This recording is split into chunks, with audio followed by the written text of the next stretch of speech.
should be on now. Good, good.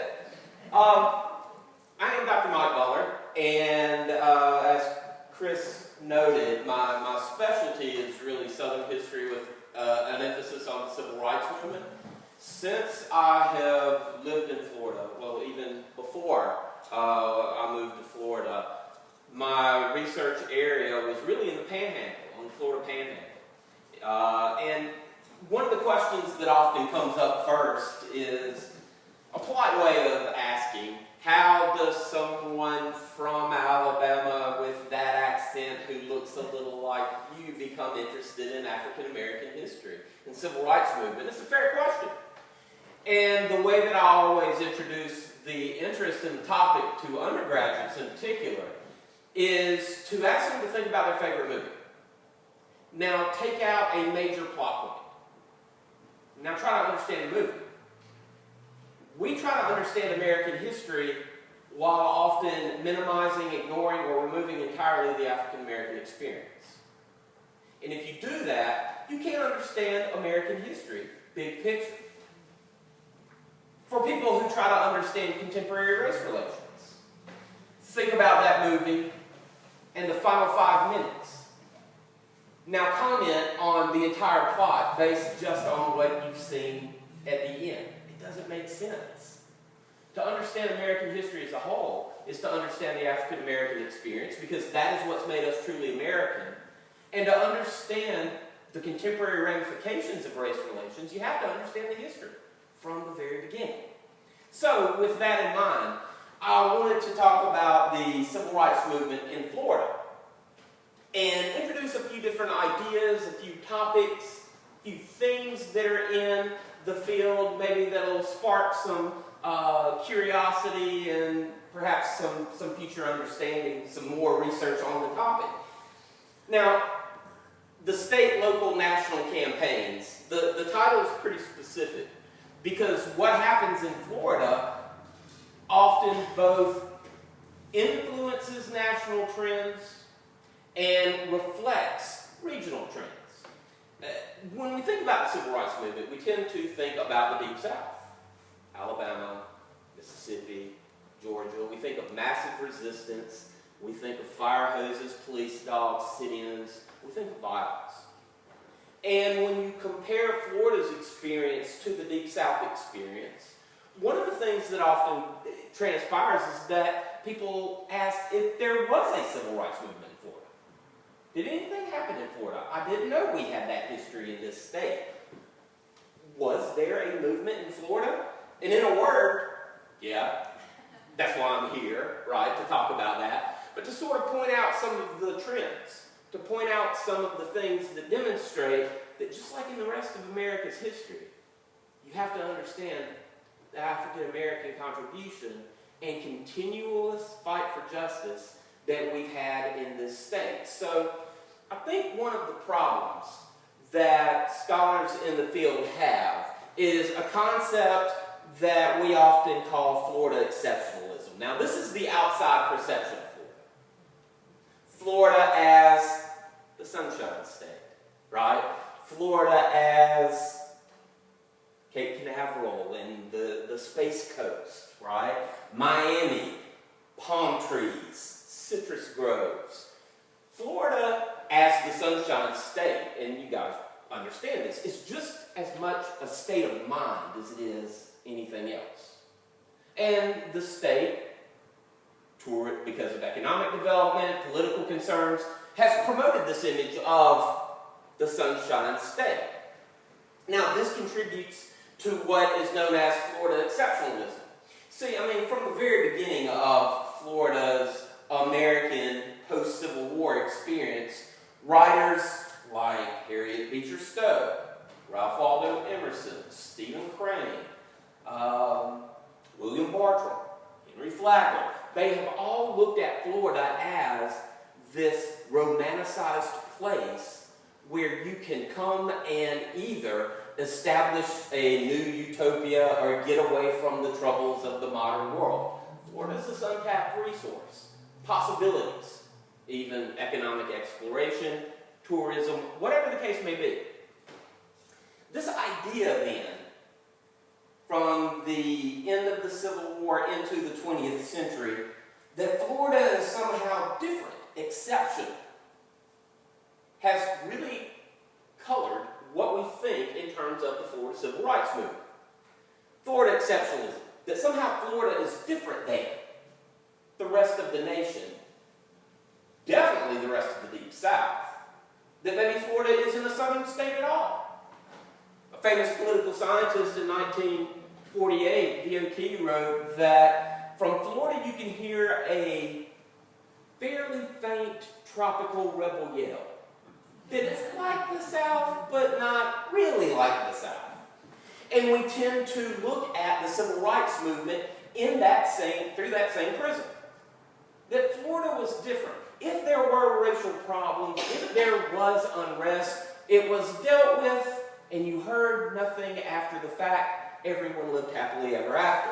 Well, as you can see from these postcards, the exceptional model of Florida reflects a very Old South mentality. Florida has often presented itself in line with the traditional dominant Southern culture. Whether it's the elderly African American whose image harkens back to slavery in front of St. Augustine's old slave market, postcards, to a number of postcards that I have found that are unique to Florida, where there is an image of alligators and African Americans always preying upon, feasting upon, whatever the case may be. For me, that kind of encapsulates African American history in Florida. It's unique, it's different, but it's still just as racist of society as the rest of the country, and definitely the Deep South, right? A darkey's prayer, and there are a number of these images online. The tourist-driven industry has not shied away from racial separation. As a matter of fact, it's kind of embraced it, and that's the movement as a whole. Now, in teaching a Florida Civil Rights History class and in researching Florida Civil Rights history, I've come to the realization that this question of whether or not Florida is a southern state isn't the most important question we need to address, or isn't the most important topic we need to address. I've concluded, as some other historians have, that Florida is actually, whether or not it's southern in practices, it is. Whether or not it's southern in culture, and it is. It's more important to recognize Florida as a microcosm of the nation as a whole. That Florida resembles the national trends concerning race relations, civil rights, racism, separation, all of these factors, than it does patterns of the Deep South as a whole. And hopefully as I go through this, you'll understand why that conclusion is reached a little more clearly to the end. I argue that Florida should be at the center of how we remember the nation's still continuous civil rights movement. Why? 4 reasons. When I lecture, I like to keep students' attention by saying there are 4 things you need to know that prove this, right? So, in keeping in line with the way that I try to teach in the classroom, I do want to propose 4 elements that I think make Florida central in understanding race relations in this nation's history. The first and foremost would be violence, right? Racial violence has characterized Florida's history just as it has characterized the history of this nation as a whole. In fact, sometimes what happens in Florida both reflects greater national trends and is sort of a precursor to what is going to happen in other places throughout the nation. Now, I'm just starting in the 20th century. This goes way back. When now we talk about the civil rights movement, we tend to think of, oh, the civil rights movement is really just from Montgomery to Memphis. That timeline, right? From the bus boycott to the assassination of Dr. King. Instead of thinking it as a civil rights movement with a fixed chronology, a face, a very top-down approach, What scholars have really started to emphasize is a greater black freedom struggle, a struggle for equality and justice that transcends just the civil rights movement. And you see this with the timeline that I use. We're talking about civil rights in Florida, but we go back to Ocoee in 1920. And this is the first major race riot. As a matter of fact, riot, I don't like that term because it seems to imply that there were two sides to the story. What happened in Ocoee is nothing short of a massacre. In 1920, an African American shows up to vote. He had been registered to vote in Ocoee. He had been registered to vote for some time. His name is Moses Norman. He was a landowner. He was a property owner. But his desire to vote and being turned away at the polls sparked a lynching of Moses Norman. It sparked something that is unique in the South. We don't see in the South very often entire communities get ravaged. We don't see entire communities, because of the actions of one person, burned to the ground. We don't see residents of a town forced out who only started coming back in the 1980s. That's what happened in Ocoee. So we see similar instances here. We see politically motivated violence, the right to vote. We see a really, really contested political election in 1920. We can talk more on that later, if you like. But we see patterns that are both Southern and national. What happened in Ocoee is very similar to what would happen in places like Tulsa and what did happen in Chicago the previous year. We don't know how many African Americans were targeted as a result of or died as a result of the Ocoee massacre, but the general number is around 60 African Americans are killed and hundreds fled. The reason that I started with Ocoee is because when we think of race riots in Florida and we think of racial violence in Florida, we tend to think of Rosewood, 1923. Well, Ocoee preceded it by 3 years. Rosewood, of course, has some Southern features, but it also has some national characteristics as well. Because in Rosewood, this was a siege that lasted a week. This all revolved around a rape allegation that the alleged victim never made. She claimed to be assaulted, but that was the way in the South to rile up the population, particularly the white population, is to scream rape. An allegation was made that a black male had assaulted a white female, and because of a lot of tensions that had existed similarly in Ocoee, the entire black population was targeted. The massacre that occurred in Rosewood, as I said, lasted for almost a week. The entire community was targeted. The church was burned, schools were burned, homes were destroyed, and most of the residents who survived didn't tell their story until the 1980s and 1990s. It was only in 1994 where the Rosewood Compensation Act was passed. 1994 in the state, because the story wasn't told. This is all too incredibly common in the state of Florida. We have individual lynchings. As a matter of fact, what one historian called the last major mass spectacle lynching in the United States happened in Marianna, Florida, in the Panhandle, with Claude Neal. The images of his lynching were taken and sold as postcards and souvenirs in Marianna. So to say that we are above lynching in Florida, that it didn't happen here because Florida is different, nothing could be further from the truth. We have the infamous case of the Groveland Boys in 1948. 4 African Americans accused of, once again, perpetuating sexual assault upon a white woman. No evidence that it happened. Willis McCall, the local sheriff, he is as brutal as any southern sheriff south of Bull Connor.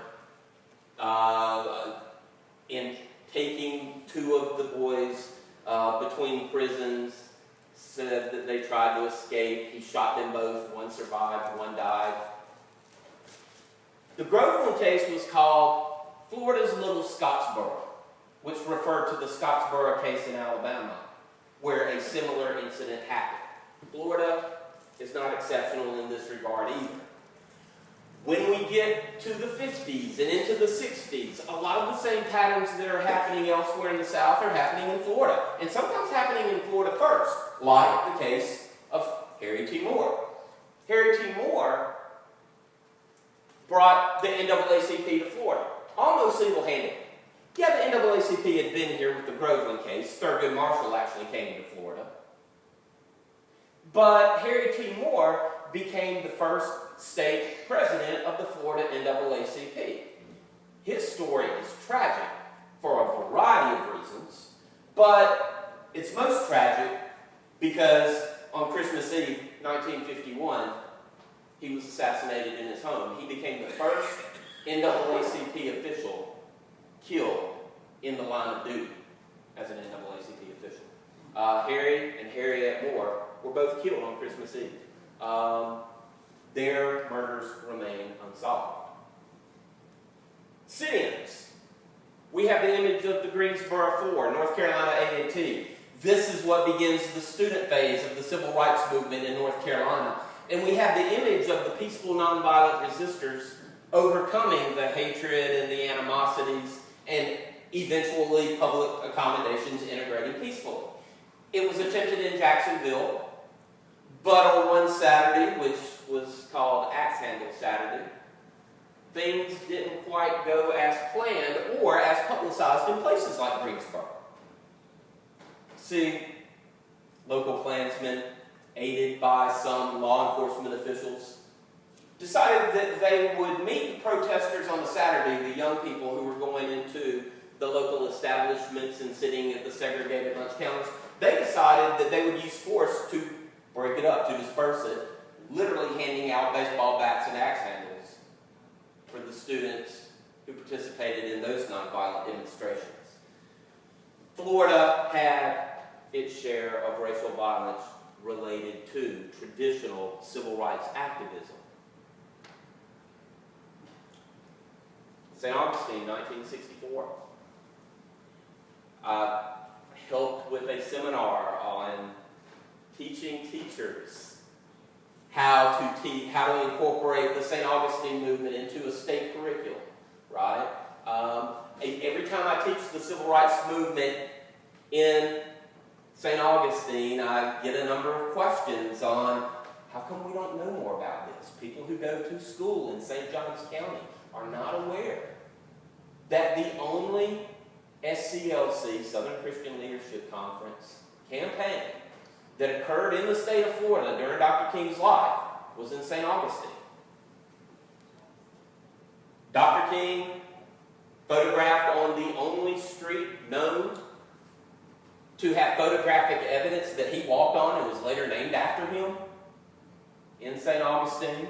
We have the infamous photograph of James Brock on the day that the vote for the 1964 Civil Rights Act was taken in Congress. That picture was on the front page of the Washington Post. Florida had direct impact on when and how the Civil Rights Act of 1964 was passed. So that's the national influence that the Florida movement had. Just one example of the national influence. And it keeps going on and on and on. Miami, 1968.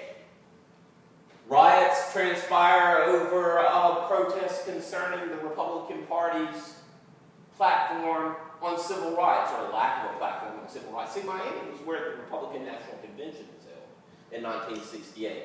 Racial violence transpired. Pensacola, 1975. A school system is shut down because a local high school would not change their school's mascot's nickname from the rebels or forego the Confederate flags. An entire school system shut down. Racial violence transpires. It makes national news. And was the subject of a pretty good book, a Florida Book Award winner, Beyond Integration. Yeah, Pensacola Civil Rights. Hit me up if you want a copy of that. But in all seriousness, this is really what piqued my interest in Florida and civil rights, because what happened in Pensacola was very, very reminiscent of what had happened in places like Alabama and Mississippi 10 years earlier. So, racial violence. Florida was not immune. Florida was not exceptional. Florida both reflected greater racial tensions in terms of violence that transpired, and it often foreshadowed violence that happened in other locations. Florida was both southern and national in the way that racism had violent consequences for those in the state. Now, another thing that I think is important in terms of understanding the civil rights movement in Florida from a national perspective and why it matters nationally is the urban-rural divide. You see, Florida is different than the rest of the South because there are more municipalities located in this state than anywhere else in the South. I mean, if we think about Mississippi, we often said that the biggest urban area in Mississippi was Memphis, right? But it's Jackson. In Alabama, you have Birmingham, Mobile, and Montgomery to a lesser degree, and in Georgia, there's Atlanta. Well, in Florida, you have so many different municipalities, so many different urban areas, and most of the population lived, at least up to the 1960s, in rural areas. So you have an interesting conglomeration of urban areas that are as different as Pensacola and Miami, Tampa, Orlando, Jacksonville. You have a regional breakdown in which the movement occurs differently in those areas, but are reflections of the nation as a whole, right? And you also have racial unrest issues in the rural areas. Most people don't realize that during the 1960s into the 1980s, Florida's number one crop, their number one industry is agriculture until tourism replaces it. You know, when we think of agriculture and we think of race and we think of how these things work, we tend to think of cash crops. We tend to think of cotton and tobacco. Well, in Florida, there are industries like the citrus industry. There are industries like the turpentine industry.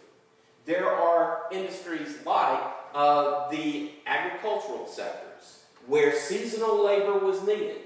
What often happens is that this relationship between farmers who own the land, predominantly white, and the workers whose cheap labor provides the work for those crops, typically poor African Americans, led to some pretty interesting outcomes. For instance, Florida led the way in convict leasing. Slavery was over, but cheap labor was still needed. Florida was a pioneer in how the state criminalizes many activities so that more African Americans could enter the prison systems for a variety of crimes, and then they could be leased to landowners for a very, very small amount. It was slavery by another name. The model of the convict lease system was so incredibly popular and effective in Florida that it became a model in other Deep South states of how to implement a system without calling it slavery. I mean, when you have a crime like peeping or vagrancy that now is punished by 5 years at hard labor, that's the criminalization of some activities. So African Americans are literally picked up, convicted of vagrancy, 5 years at hard labor, and the state leases out those laborers to landowners at very, very low rates, right? Now, I don't really have a lot of time in the lecture to go into it, but I think one of the interesting things, too, that Florida foreshadows for the rest of the nation is how the economy becomes based on the service industry, and our economy is becoming more and more service industry based. What does that do in terms of race relations? How does that work itself out in terms of equal work, equal pay, exclusion, inclusion, the tourism industry in Florida? And we saw that in St. Augustine. I think one of the things that happened with the integration of St. Augustine Beach really sharpened some of those issues regarding tourism, image, and how are we going to treat people when they demand access to public accommodations even after the passage of the Civil Rights Act. So the urban-rural divide, the demographics, the way that Florida is actually structured, is also another thing that we can learn about race relations on the national level as a whole. The political approach. For me, this is where it really starts hitting home. The violence is one thing, and it is deplorable on many levels. It's all too familiar on other levels. But I think where Florida really sets the tone that the rest of the nation follows is when it comes to the political approach the state has taken and state leaders have taken when it comes to the application of civil rights laws, Supreme Court decisions, and legislation. Now, what do I mean by that? In Florida, the words that really characterize the political approach to integration have been delay, Stonewall, and tokenism. You see, what happens in Florida makes us really, really aware of the fact that there is a marked difference between desegregation and integration. Those are two different things. Florida chose the path of desegregation. Peaceful desegregation. Peaceful desegregation, particularly when compared to the rest of the Deep South. You see, Alabama, Mississippi, Georgia developed reputations that they still struggle with today. Massive resistance. George Wallace, Bull Connor, the University of Mississippi, James Meredith, right? Florida took the opposite approach. When Brown v. Board was passed, or not passed, when the Supreme Court determined with a unanimous verdict in 1954 that separate in the realm of education was inherently unequal, Florida actually gave the blueprint for how southern states could delay implementation of Brown. See, Brown, as Roy Wilkins, the president of the NAACP, said, Brown was a second Emancipation Proclamation. It was big. It's hard to overemphasize the impact that integrated schools had. But it was limited. And one of the things that Brown didn't do was give a time frame for implementation. When do school districts in the South have to integrate? The Attorney General of Florida prepared the legal brief that became the basis of Brown 2 the very next year. The Florida Attorney General, Richard Irvin, basically said, we can ask for, he called it, an indefinite timeline. He received $10,000 from the state of Florida to prepare and present the case for delay. And what the Attorney General of Florida determined is that with all deliberate speed could be the timeline used to delay. With all deliberate speed. Florida pioneered several of the mechanisms meant to delay meaningful desegregation. To integrate, now the words here are important. To integrate, but to delay meaningful integration. To desegregate, I should say. But to delay meaningful integration. Well, how would that occur? Florida does a great job of developing the model of desegregating on a token level to the degree that would keep the federal government from intervening in state affairs. Yet, making it as hard for desegregation to happen as possible. The best example of this, and again, another tactic that becomes a model for other southern states, is the 1956 People Assignment Law that came from Florida. Now, I wrote about this a little bit with the, in relation to Escambia County, because the pupil assignment law gave individual county school boards the power to determine their own standards for integration. So instead of having a state model that can be challenged in court, the models that existed in Florida had to be fought on a county-by-county, case-by-case basis.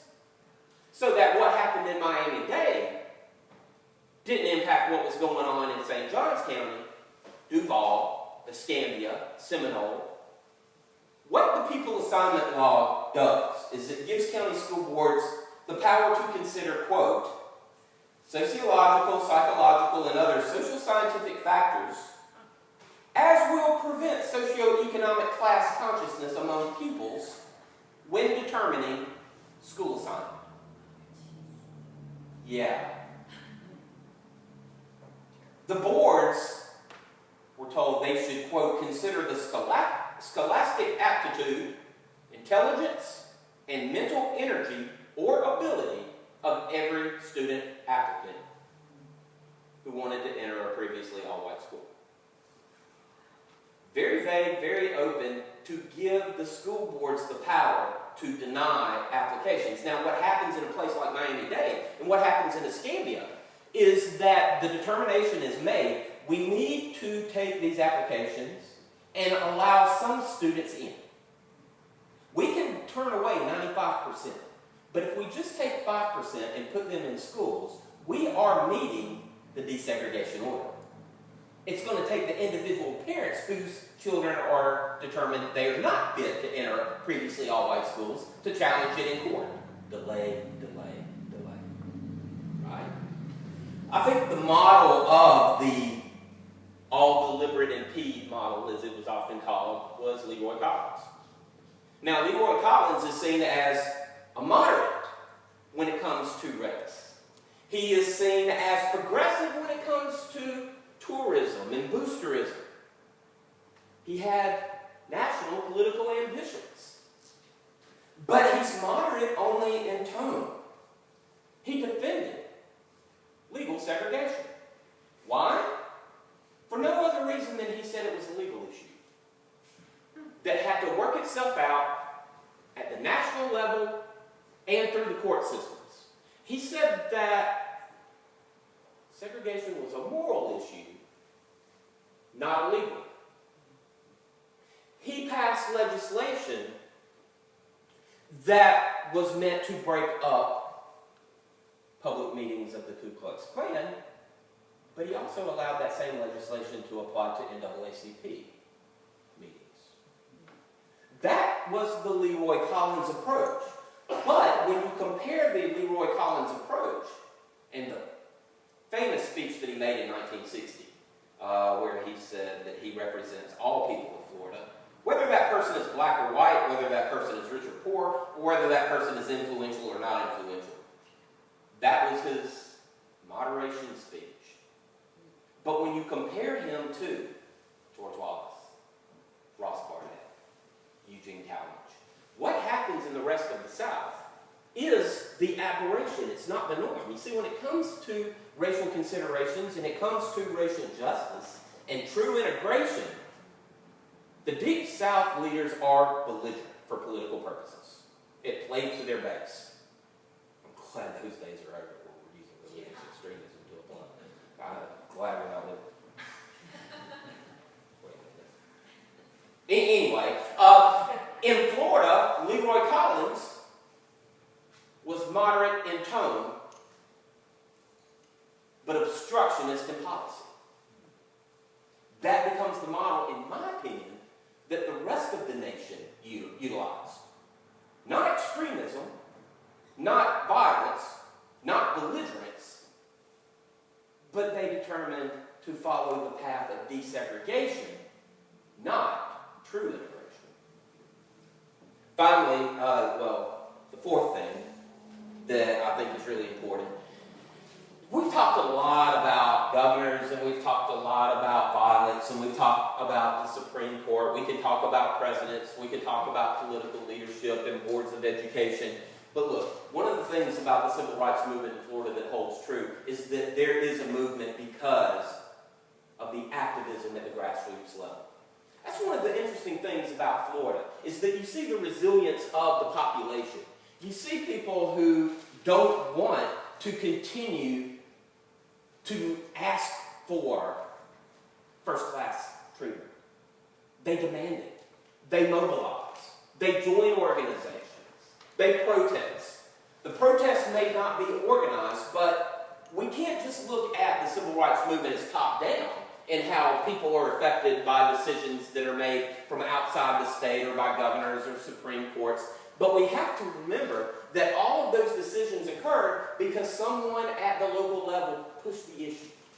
They demanded justice, and others had to respond.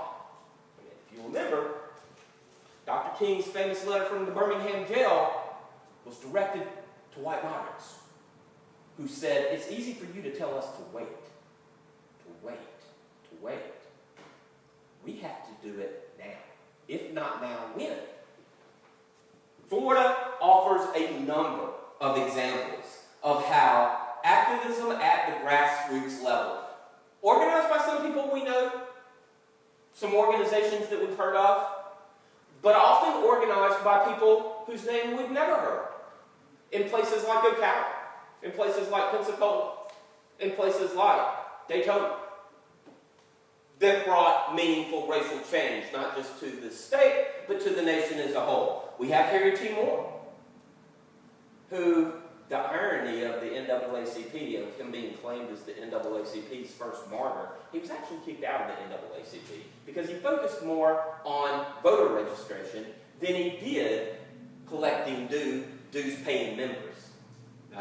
It's an interesting relationship there. But the Progressive Voters League of Florida, Harry T. Moore formed his own organization when the NAACP said, quit fooling around with that voting thing as much as you are. We have school suits. We have school desegregation suits that made it to the federal level from suits that were filed first by Florida parents. We have the NAACP in Miami that fought the infamous Johns Committee, the Charlie Johns Committee, all the way to the United States Supreme Court.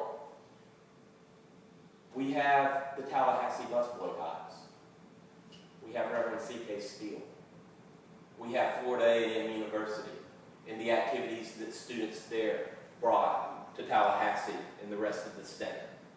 We have the SCLC in Pensacola, Florida. We have protests of racially insensitive nicknames and images, to put it mildly, in public schools. We have activism. We have a movement in Florida that reflects the willingness of people to, at times, literally put their lives on the lines for justice. So, with all of that being said, it keeps going on and on and on. Tampa, Mary McLeod Bethune, Andrew Young, Dr. King, Robert Haley in St. Augustine, right? Like I said, people you've heard of, maybe some of you haven't. So the importance. This is a demonstration in St. Petersburg, an economic boycott. Again, to reinforce the main theme here is that Florida should be placed at the center of America's civil rights story because it possesses so many features that are familiar outside of the state. One, we have to remember that the middle and upper classes, that judges, that politicians, that college presidents, that newspapers held the line against meaningful integration. We learn in Florida, too, that perception often means more than equality. Perception of a Florida, a place of economic investment, a place of new beginnings, a place for tourism and economic development, often meant more than people's lives. I think most importantly, though, the civil rights movement in Florida raises questions about the power imbalance that exists between the majority and the minority in this country. it demonstrates that how far we've come to be seen as an integrated society, and it shows us how far we have yet to go to becoming a truly integrated society. And I think more than anything else, I want you to take away the idea, the difference which Florida's civil rights past demonstrates. The difference between desegregation and meaningful integration. Racism, bigotry, injustice is not just a Florida problem. It's not just a Southern problem. It's not just an Alabama problem. It's a national problem. And we can learn so much at the national level if we take time to understand the history that has existed in our own backyards. Thank you very much, and I think we have time now for a few questions, comments.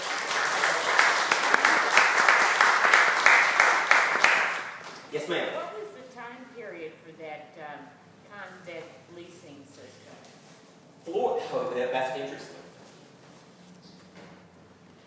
From the 1870s all the way into the 1950s. Wow. Now, here's the thing that Florida did, again, that's sort of under the radar. They made it so that the state could not lease adult prisoners, but they were still leasing juvenile offenders. Right? So, Florida starts the convict leasing system. It kept it longer than any other state in the nation. And this is where we get the horrors that come from the Dozier School of how the young men there were brutalized. They were actually leased out by the state because there was a loophole in the law that ended the convict leasing system. It didn't apply to juveniles. Wow. So they were still being leased out to people up until the 1970s, I believe. Wow. That's why those kids died. So yeah, it's, again, in history, you know, this is one of the cool things to me about studying history. The facts don't change. But the perspectives that we have on those facts does. Okay? And one of the things that a lot of civil rights scholars have started to do, a lot of people in the field have started to do, is to look at the ramifications that racism and things like the convict lease system and the drug wars have had on the current prison population. Right? So now it's asking similar questions of different subject areas. And I think your question about the convict lease system is one that scholars are really starting to think about as we go back further to understand the mass incarceration problem that our nation has. So, very good question. Thank you. Chris? Why was St. Augustine such a hub for civil rights? Excellent question. Thank you. Okay, why was St. Augustine? Because St. Augustine in 1964 was planning this major quadricentennial celebration.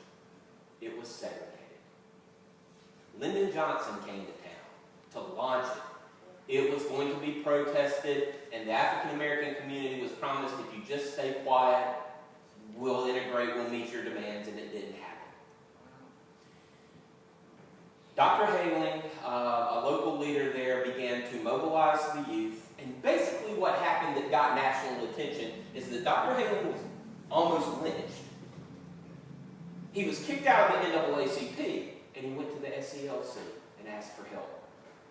At that time, the SCLC was pushing and hoping for the Civil Rights Act to make it through Congress. Things start to heat up in St. Augustine, and SCLC basically says, we have to go to St. Augustine to show why the Civil Rights Act is so important to pass. So a very simple, overly simplistic answer to a really complex question, because there's a lot more moving pieces than that. SCLC noticed what was happening in St. Augustine at the time, and basically said, we can use this city as an example to demonstrate to the rest of the nation why passage of the Civil Rights Bill is so important. Because the Civil Rights Act, by this time, SCLC and Dr. King had placed most of their eggs in the Civil Rights Bill's basket. They said, why are we fighting in places like Jackson, Mississippi, Birmingham, Alabama, Charleston, South Carolina, when we can have one piece of legislation that ends discrimination, at least leads to integration, with the stroke of a pen. So that's the reason why. That's the reason why. Yes, sir? As I'm learning about Florida as a sunshine state, which we never heard about Florida in any history class, Exactly. versus a southern state, I was struck by the Civil War era in terms of Florida was a Spanish territory for centuries. It only became part of the territory decades before the Civil War, only a state a few years before it, and yet when the South lost the Civil War, the governor committed suicide, and that passion is like, I had always thought of it as a southern, a Spanish territory, but where that passion didn't have the generations of heritage or whatever. So that contrast has kind of been a game changer in the way I see it. Florida is a Confederate state. Tallahassee, as Floridians will remind you, is the only southern capital to not be occupied during the War of Northern Aggression. Florida put up monuments to their Confederate dead throughout the state. Sometimes earlier than places like the Deep South states that we've referred to. In culture, as Florida became American, it embraced Southern norms. A lot of that has to do with plantation agriculture, slavery, it was a slave state, et cetera, et cetera, et cetera. So yeah, it's easy to think, wow, Florida, why does it hang so tightly to Confederate traditions? And that's because the people themselves see so much that they value about being remembered as a former Confederate state. So it gives the impression that the southern state heritage and culture was there even while it was part of the Spanish territory. It must have been developing there. I mean, it couldn't have, within just 20-year period, had developed. No. And so that whole, it kind of like, the contrast to Texas, too, in terms of, these were foreign territories, and yet, it kind of gives the impression that the Europeans were the model for illegal immigrants going into a territory and not respecting the laws of the land and taking over type of thing. That's the American way. I mean, it really is. You're onto something, though, because look, yeah, was Florida a Spanish colony? Yes. Florida had slavery, but it was a very different kind of slavery under Spanish control because of the Catholic influence, right? But when Florida changed hands, it went from Spanish to English. What happened? Most of the people who resided in Florida, in places like Pensacola and especially St. Augustine, they got out. They went to Cuba, they went to the Bahamas, they got out. Some went back to Spain. So as you had Florida become an American state in 1823, you had a lot of people who already had money investing in Florida, bringing their slaves with them. Florida converted to a slave-based economy very, very fast. So that's how that happened. And of course, who's elected to political positions of influence? Slave owners. And slave owners are going to make laws that protect the interests of slave owners. So this image of, I think what you're on, the thing you're onto that's really interesting is that we have this image of, we've always been Southern, we've always been slave owners. You weren't even a Southern state until the 1820s. Right? So it's a manufactured identity that's based on domination of unfree labor. Yes, sir. This is a book, if you like this lecture tonight, Tamika Hobbs will be at the public library. I think it's on the 16th of February. Really? Yes. That's a free lecture, downtown library. She and the doctor are working the same area, Yeah. which is to try to counter the myth says that, and I'll shut up after this, but she points out that per capita, you're more likely to be lynched in Florida than anywhere in the South. Per capita. It's true. Per capita. So, It's true. anyway. The rate of lynching in Florida was twice as high as it was in Alabama. It's incredible. Yeah, if you are an African American male living in Florida between 1890 and 1920, it was more dangerous for you to live in Florida than Mississippi. So again, does that mean that Florida is a deep South state? Does it mean that Florida is a microcosm of the rest of the nation? I think it's a little bit of both. So yeah, but Dr. Hobbs is great. Yes, sir. I understand for a while, a long time ago, there used to be a state law against white teachers teaching black students. That's right. And what was the rationale? Oh my gosh. That's a good one. Okay, the rationale was white supremacy.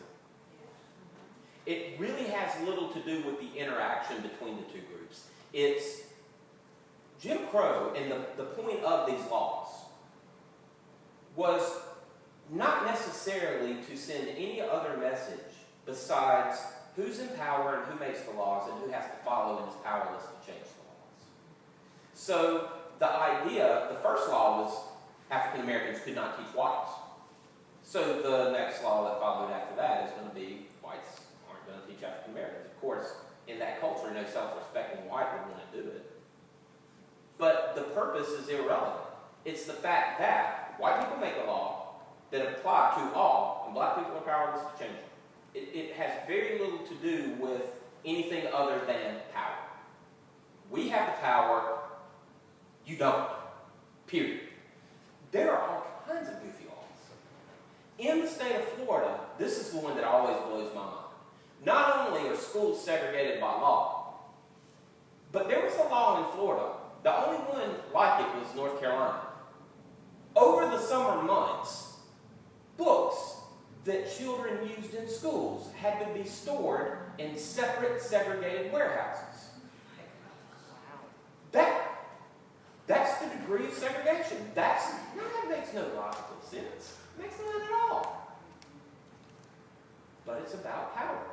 It's conveying that one race is superior to the other, and therefore there will be no interaction because the dominant race should not be subjected to interaction against their will with a lesser race. That's what those laws are all about. Yes, ma'am. Do you have information on unions in particular? I know my father was in the ironworkers union, and at the dinner table, or we would hear actually plans to cause problems and harm to the black folk. Florida has a history of severe anti-unionism. Not only that, but employers often used race as a way to further divide union activists. For instance, if railroad workers, let's just say or iron workers, let's use iron workers. Oftentimes the unions were segregated too up until the 1960s, right? If the iron workers went on strike, what often would happen is that the mill owners would give blacks a higher salary even than they were paying whites to be strikebreakers. So using African Americans as strikebreakers as a way to exacerbate racial tensions between the workers was a pretty common tool.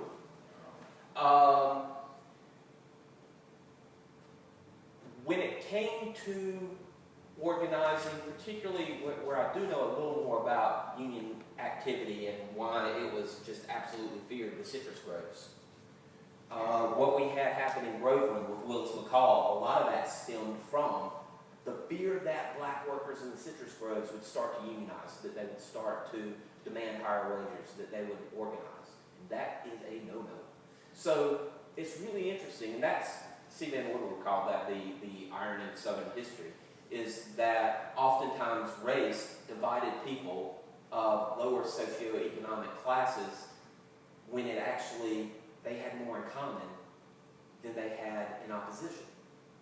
And that if poor whites and poor blacks would have worked together more, maybe there would have been economic changes that came out of that. But yeah, you still have a lot of unions that don't integrate until the late 1970s, 1980s. Wasn't it just this year, or was it the end of last year, where the Groveland were pardoned? Yeah, it was the end of last year. It was the end of last year. So yeah, they were issued full pardon. They were given clemency, but not given a pardon until last year. Still not exonerated. Still not exonerated. That's right. Still not exonerated. Yes, sir. Yes, sir.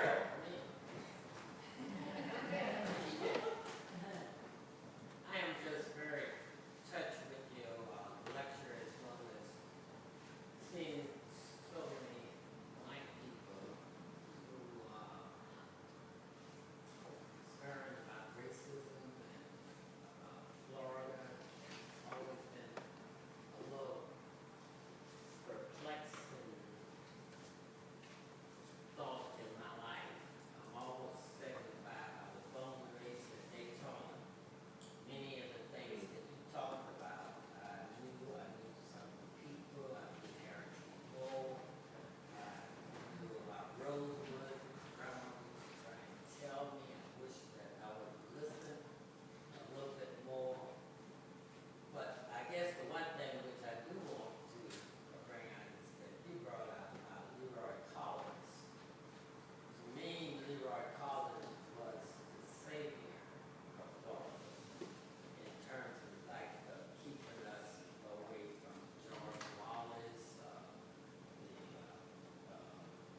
what happened in Georgia and Mississippi in terms of integration of the higher institution. But you did not mention Virgil Hawkins. Oh yeah, University of Florida.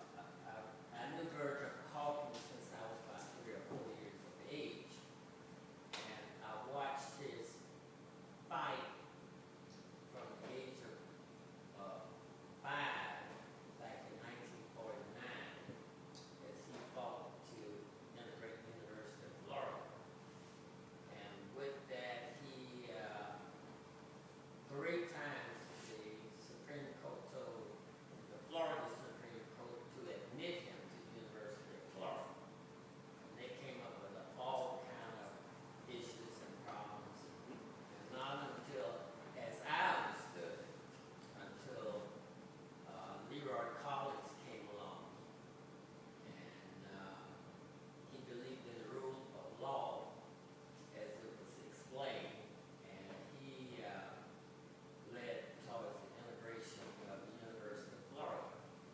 And the story was that, okay, we will integrate the University of Florida. We will accept as long as it's not that end. And Virgil Hawkins dropped his suit, and George Stock went in. I was very shocked later on to learn that LeRoy Collins was a segregationist. And it just grew more complexities in my thinking that, there are good people, bad people do good things, and vice versa. And it's been a very interesting pattern for me to be here with my young friend, with you all, and to be talking about the subject that we present. Well, thank you. Feel very good. And that's one of the They things. also add that I'm the first black to finish the University of Florida Medical School. Really? I think one of the things that he brought up that is characteristic not just of Florida, but of our nation's history as a whole when it comes to race relations is complex. It's endlessly complex. And yeah, Virgil Hawkins paved the way for you. But it was also, Virgil Hawkins was made an offer by the Board of Trustees with Governor Collins' knowledge that if you drop the suit we will pay for you to go to school, to law school outside of Florida. Anywhere you want to go. Drop the suit. And he did. He went to New England, and the Florida bar refused to honor his degree. So again, delay. That's the thing with what happens at, let's just compare let's compare Ole Miss to Florida. James Meredith, two marshals died. There's an outcry though, when you have that sort of violence. You don't have the outcry when the federal courts send the decision back 3 times, and 3 times the University of Florida changes the admission standards. Right? There's something a lot more insidious about that, in my opinion. There's something More covert. so much more covert. Yeah. And I think that's been the nation's path. Not blatant racism. We're not going to integrate. It's endlessly complex.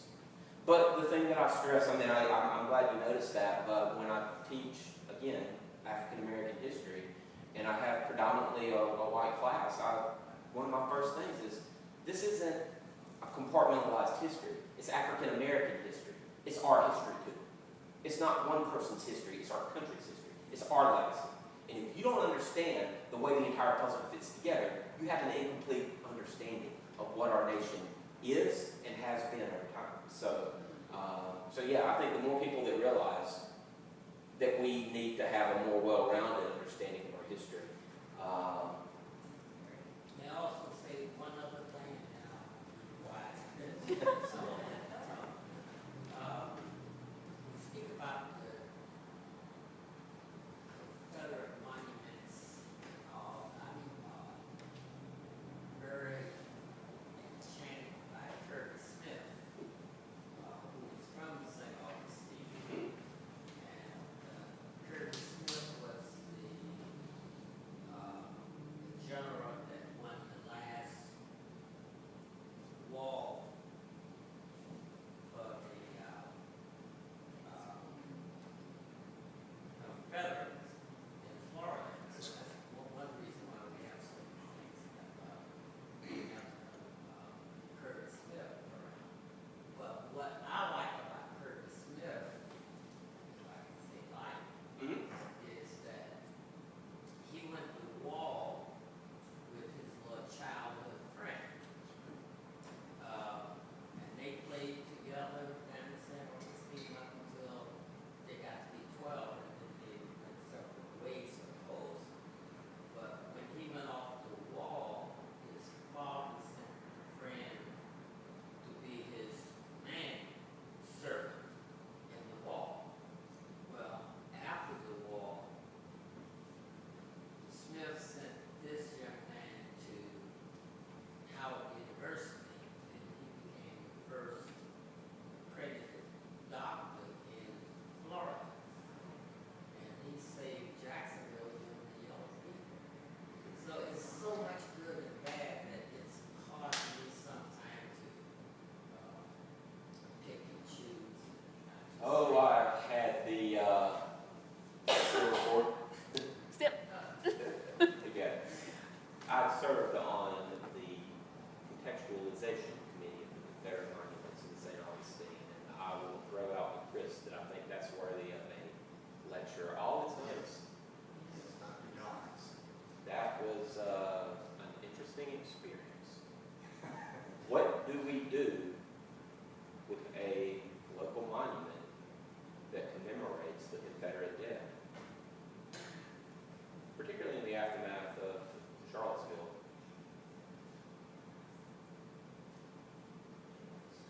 You need a statue of Dr. Donn's. And they need to be right next to Kirby Smith. It's There's discussions going on. this. St. Augustine is not alone. Most cities don't know how to handle it. They know how to handle it. But don't you think that we all make it a little bit too complicated?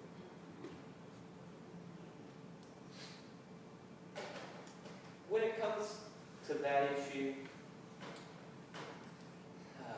I've been. I put myself on the other side. Yeah. Suppose I was white, and suppose some of my relatives,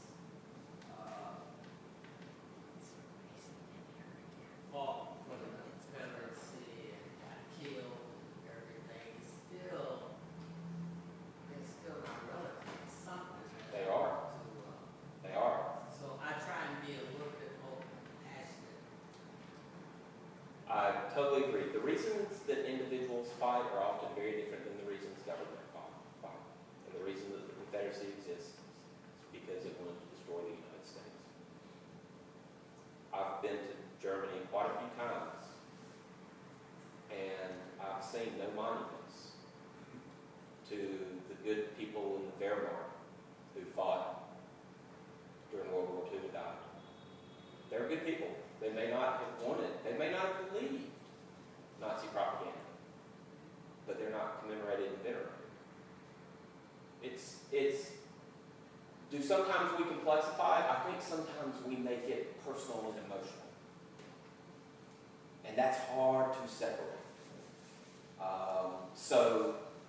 Yeah, that's what I keep coming back to, is the reason that the Confederacy existed in the first place. So, yeah. But Chris, that's another topic. That's That's a preview. the preview. Keep an eye on your emails for that. I really judge a presentation by the questions at the end, and the fact that no one got up, and what a great round of questions, and what a great presentation. Thank you. Oh, wow. And the cues they definitely get harder as the time goes by. I appreciate all of you guys. I'm sorry for going so long. A good presentation is always, when I look